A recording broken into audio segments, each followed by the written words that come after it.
Hello friends, मैं प्रशांत द्विवेदी आप सभी का स्वागत करता हूं आज की इस वीडियो में।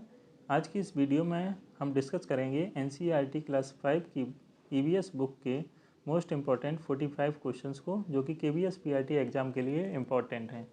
साथियों, इससे पहले के वीडियोज़ में हम क्लास 3 और 4 की बुक से बनने वाले सभी इम्पॉर्टेंट क्वेश्चंस को डिस्कस कर चुके हैं, जिनका लिंक इस वीडियो के डिस्क्रिप्शन में दिया गया है। तो आइए शुरू करते हैं आज का यह सेशन।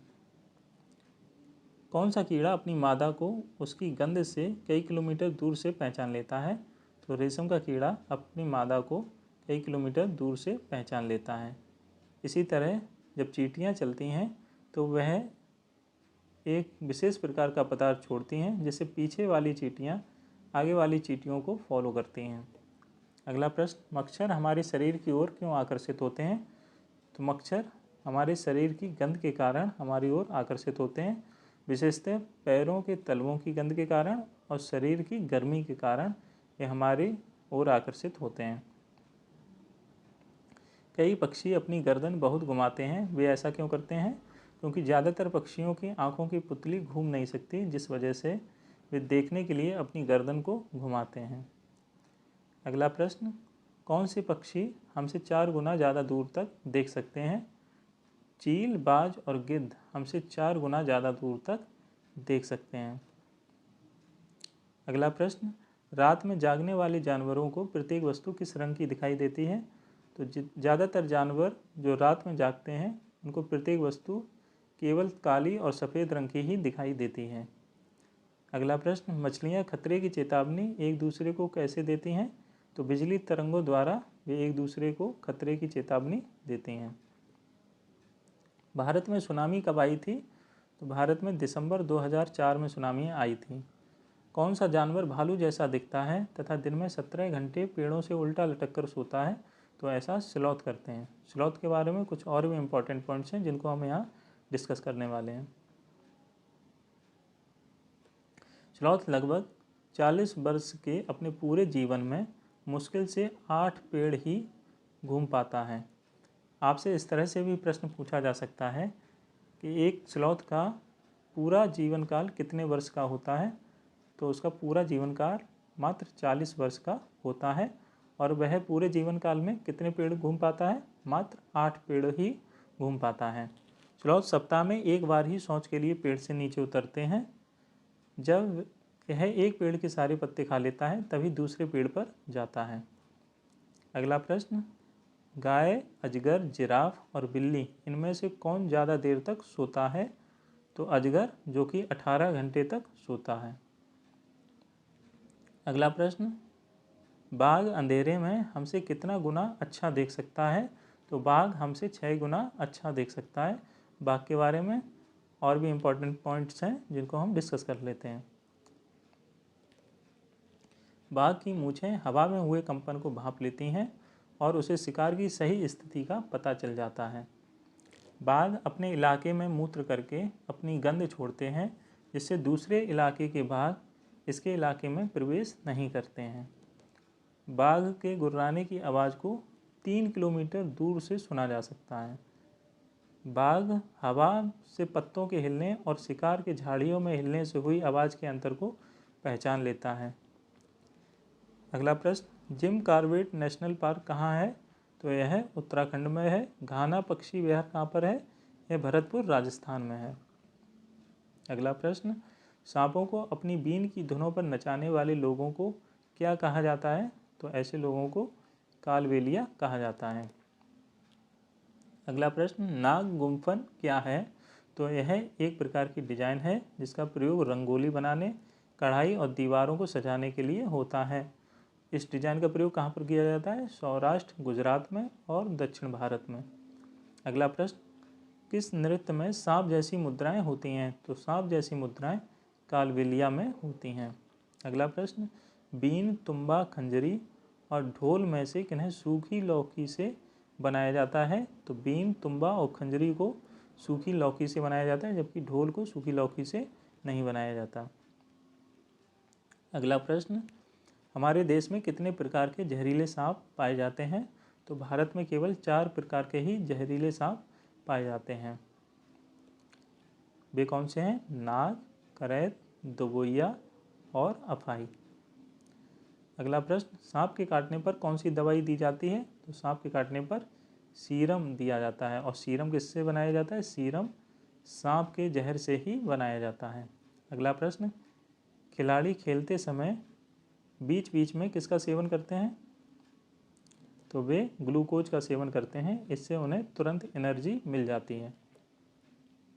अगला प्रश्न, हमारे पेट का पाचक रस किस प्रकार का होता है? तो यह अम्लीय प्रकार का होता है। अगला प्रश्न, पाचन क्रिया की शुरुआत कहाँ से होती है? तो पाचन क्रिया की शुरुआत मुंह से होती है। अगला प्रश्न, मोमडी तांड्रा किसे कहा जाता है? तो यह आम पापड़ को कहा जाता है।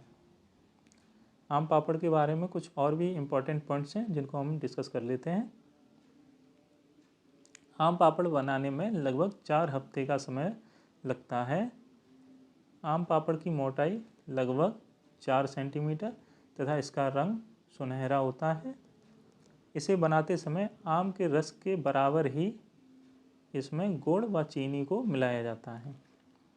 अगला प्रश्न, मांसाहारी या कीटभक्षी पौधा है कौन सा? तो नेपेंथिस मांसाहारी या कीटभक्षी पौधा होता है और यह कहाँ पाया जाता है? यह पौधा ऑस्ट्रेलिया में, इंडोनेशिया में और अगर भारत की बात करें तो भारत के मेघालय राज्य में पाया जाता है। यह पौधा लंबे घड़े के समान होता है जिसके ऊपर पत्ती का ढक्कन लगा होता है, जिससे एक खास खुशबू निकलती है जिससे कीड़े इसकी ओर आकर्षित होते हैं।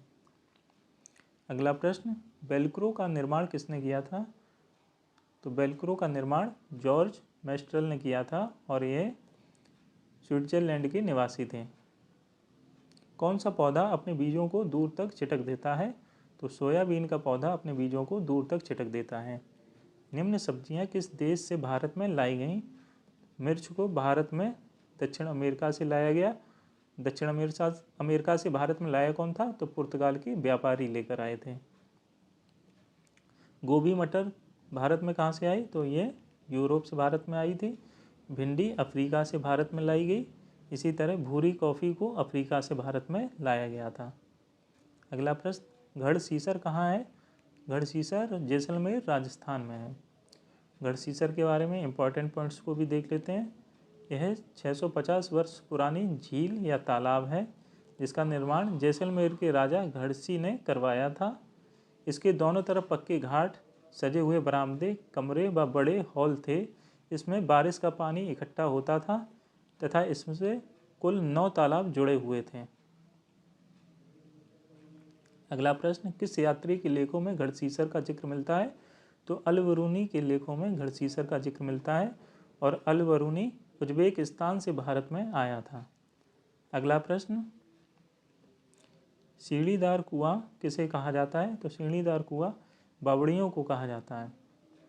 अगला प्रश्न, किस राज्य में नई दुल्हन गांव में झरने व तालाबों की पूजा करती है? तो उत्तराखंड में दुल्हन झरने व तालाबों की पूजा करती है। अगला प्रश्न,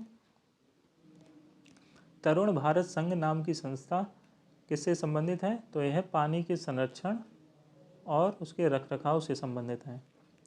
अगला प्रश्न, विश्व का सबसे लवणीय सागर कौन सा है? तो विश्व का सबसे लवणीय सागर मृत सागर है। इसके 1 लीटर पानी में 300 ग्राम नमक होता है। दांडी यात्रा की शुरुआत कब और कहाँ से हुई? तो इस यात्रा की शुरुआत 12 मार्च 1930 को हुई थी और यह यात्रा साबरमती आश्रम जो कि अहमदाबाद में है वहाँ से शुरू हुई और इसका समापन दांडी के तट पर हुआ था। अगला प्रश्न, किस मच्छर के काटने से मलेरिया रोग होता है? तो मादा एनाफ्लीज मच्छर के काटने से मलेरिया रोग होता है। अगला प्रश्न, माइक्रोस्कोप से कोई वस्तु कितनी बड़ी दिखाई देती है? तो 1000 गुना बड़ी दिखाई देती है। मलेरिया की दवाई बनाई जाती है, किसके द्वारा बनाई जाती है? यह सिनकोना पेड़ की छाल से बनाई जाती है। इंपॉर्टेंट क्वेश्चन है। खून में हीमोग्लोबिन या आयरन की कमी से कौन सा रोग होता है? तो यह अनीमिया रोग होता है। अनीमिया के रोगी को गुड़, आंवला और हरी पत्तेदार सब्जियों का सेवन करना चाहिए। अगला प्रश्न, स्त्रियों में हीमोग्लोबिन की सामान्य मात्रा कितनी होती है? तो यह 12 से 16 ग्राम प्रति डेसीलीटर होती है। अगला प्रश्न, मच्छरों के काटने से कौन से रोग होते हैं? तो मलेरिया, डेंगू व चिकनगुनिया रोग होते हैं। मच्छरों से संबंधित इंपॉर्टेंट पॉइंट्स को भी देख लेते हैं। मच्छर पुरानी जमा पानी में अंडे देते हैं।